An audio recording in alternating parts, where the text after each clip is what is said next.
ഗുരുവായൂരിൽ ഏകാദശിക്ക് മുന്നോടിയായി 30 ദിവസത്തെ ഏകാദശി വിളക്കുകൾ തെളിഞ്ഞിരിക്കുകയാണ്. ഏകാദശി വിളക്കുകൾ ആഘോഷിക്കപ്പെടുകയാണ് ഗുരുവായൂരിൽ. കുടുംബങ്ങളും വ്യക്തികളും സംഘടനകളും സ്ഥാപനങ്ങളും ഒക്കെ ചേർന്ന വഴിപാടായാണ് ഈ വിളക്കാഘോഷം നടക്കുന്നത്. ഇന്ന് പോലീസിന്റെ വഴിപാടായുള്ള വിളക്കാണ് നടക്കുന്നത് എന്ന പ്രത്യേകതയുണ്ട്. കഴിഞ്ഞ ദിവസത്തെ കോടതി വിളക്ക് ഭക്തി നിർഭരമായിരുന്നു. ഇതുമായി ബന്ധപ്പെട്ട റിപ്പോർട്ട് കാണാം.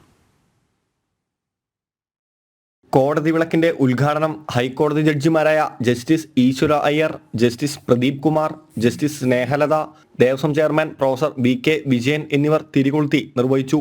വിളക്കിന്റെ ഭാഗമായി പൂന്താനം ഓഡിറ്റോറിയത്തിൽ വിവിധ കലാപരിപാടികളും നടന്നു.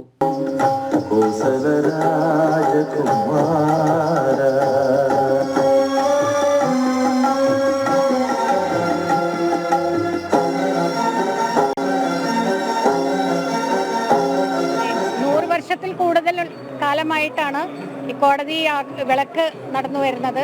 കോടതി വിളക്ക് സെലിബ്രേഷൻ കമ്മിറ്റി സംഘടിപ്പിക്കുന്ന ഈ പരിപാടികൾ കഴിഞ്ഞ കുറെ കാലങ്ങളായി അതിലൊരു ഭാഗമായിട്ട് ഞാനും പ്രവർത്തിക്കുന്നുണ്ട്.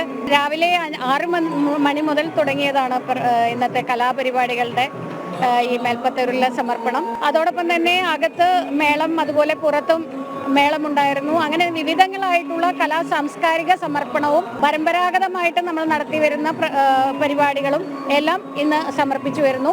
നെയ്വിളക്കിന്റെ ശോഭയിൽ തന്നെയായിരിക്കും ഈ വർഷവും കോടതി വിളക്ക് നടക്കുന്നത്. ക്ഷേത്രത്തിലെ 8000-ഓളം ചുറ്റുവിളക്കുകളിൽ തിരിയിട്ട് തെളിച്ച് ഇടയ്ക്ക നാഗസ്വരവാദ്യത്തോടെ 3 ആനകളെ എഴുന്നള്ളിച്ചാണ് വിളക്കാഘോഷം. ഡിസംബർ 11-നാണ് ഈ വർഷത്തെ ഗുരുവായൂർ ഏകാദശി. ജനം, തൃശൂർ.